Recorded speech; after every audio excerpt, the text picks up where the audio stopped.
Company के MD and CEO Prashant Kumar हमारे साथ हैं, उनसे जरा करते हैं बातचीत। प्रशांत जी, बहुत बहुत शुक्रिया, थैंक यू वेरी मच पहले तो समय देने के लिए। सर, नंबर्स मार्केट को तो ऐसा लग रहा है कि उम्मीद के मुताबिक नहीं है, इसलिए वैसे मैं बात रख रहा हूँ 8% शेयर आज थोड़ा नीचे भी है। जरा बता पाएंगे सर ये नंबर्स खराब क्यों रहे? देखिए, अगर आप हमारे ऑपरेटिंग प्रॉफिट की बात करें तो उसके अंदर 25% की ग्रोथ है और क्वार्टर ऑन क्वार्टर भी 15% की ग्रोथ है। तो पिछले 8 क्वार्टर में this is the best operating profit. Issue था कि जो हमारी provision requirement, the credit cost, क्योंकि आपको मालूम है हमारा जो नेट एनपीए था एआरसी ट्रांसफर से पहले ये कोई 3.8% था। तो उस पर ऐसा होता है कि कभी भी जब आपकी रिकवरी और एजिंग प्रोविजन में मिसमैच होता है तो उस क्वार्टर के अंदर ये प्रोविजनिंग रिक्वायरमेंट बढ़ जाती है। पर अगर आप हमारे ऑपरेटिंग पैरामीटर्स देखें, चाहे बिजनेस ग्रोथ या ऑपरेटिंग पैरामीटर, वो बहुत अच्छे हैं और सिर्फ ये प्रोविजन रिक्वायरमेंट की वजह से जो हमारा नेट प्रॉफिट है उसके अंदर एक फॉल है। साहब जी हाँ, मैं अपने व्यूअर्स के लिए एक बार ये थोड़ा और क्लियरली लिखना चाहूंगा, बताना चाहूंगा कि जो आपको 81 बॉन्ड के जो आपको बड़ा सा एक प्रोविजन करने का प्रावधान रखना पड़ा है, उसकी वजह से आपके अर्निंग्स दिख रहे हैं कि थोड़े प्रेशर में आ गए। अदरवाइज एसेट क्वालिटी इंप्रूव हुई है, क्रेडिट ग्रोथ अच्छी है। मुझे आप ये बताएं कि एक तो ये इश्यू हो गया, अब इसके ऑप्शंस अपने पास क्या क्या है, कैसे इससे एड्रेस कर सकते हैं?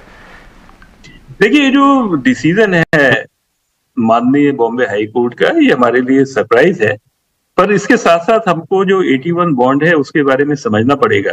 पहली बात यह है कि ये परपेचुअल बॉन्ड, तो जो परपेचुअल बॉन्ड है इसके अंदर जो discretion to exercise call option ये बैंक के पास है कि अगर हम कॉल ऑप्शन एक्सरसाइज करेंगे या नहीं, अदरवाइज ये परपेचुअल बॉन्ड है, पहली बात। दूसरी बात कि इसके अंदर जो इंटरेस्ट पेमेंट होता है, अगर वो इंटरेस्ट पेमेंट होगा या नहीं उसका डिस्क्रिशन भी बैंक के पास होता है। और जब तक आप अपने इक्विटी होल्डर को डिविडेंड पे नहीं करते तब तक बैंक किसी कंपल्शन में नहीं होता किसी भी रेट इंटरेस्ट को इन कूपन के अंदर पे करने के लिए। तो इसलिए ये इसका कोई ऐसा नहीं है कि इसका हमारा कोई किसी तरह का कोई इम्पैक्ट होने वाला है या किसी तरह का बैंक को कोई प्रोविजन करना है। इसके अंदर सिर्फ इतना है, अगर हम बिल्कुल वर्स्ट केस की बात करें तो हमारा जो कोर इक्विटी है वो उतने अमाउंट से कम होगा और हमारा 81 बढ़ जाएगा। तो हमारा टीयर 1 कैपिटल और बैंक का पूरा कैपिटल वो सेम रहेगा और बैंक के ऊपर किसी भी तरह की इंटरेस्ट पेमेंट का कोई ऑब्लिगेशन नहीं है। समझा दिया।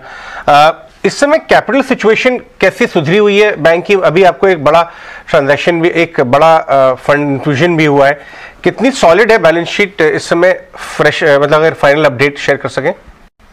जी, हमारे कोर इक्विटी जो है वो 13% है और जो ओवरऑल कैपिटल है वो 18%।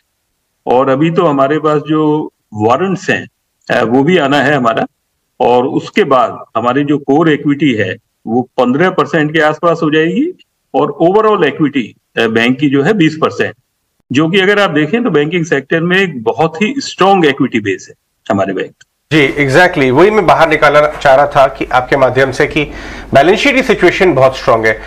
एक आखिरी सवाल आपको जाने दूं उससे पहले कि आगे आने वाले समय में आपने बहुत जबरदस्त तरीके से एसेट क्वालिटी इंप्रूव की, क्रेडिट ग्रोथ वापस आ गई। क्रेडिट ग्रोथ तो पूरे सेक्टर के लिए, लेकिन डिपॉजिट ग्रोथ का कैसा आपको विजिबिलिटी दिख रहा है आपके एंड पे इस समय? देखिए, हमारी डिपॉजिट ग्रोथ जो है वो 16% है और सबसे अच्छी बात यह है कि जो रिटेल डिपॉजिट की ग्रोथ है वो हमारी 22%, और जो हमारे करंट अकाउंट है जिससे हमारी कॉस्ट ऑफ डिपॉजिट कम होती है, वो हमारे रिटेल में जो करंट अकाउंट है वो 30% से ज्यादा की ग्रोथ है जो एवरेज करंट है।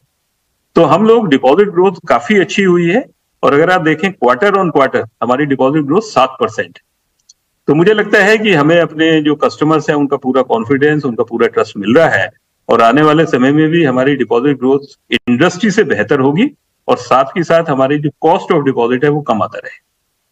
Right, absolutely. बहुत बहुत शुक्रिया मिस्टर प्रशांत आज समय देने के लिए और रिजल्ट्स पर अपना रिएक्शन देने के लिए, सारा व्यूज हमें शेयर करने के लिए, हमारे व्यूअर्स को समझाने के लिए बहुत बहुत शुक्रिया आपका। Wish you luck for your future quarters. Thank you.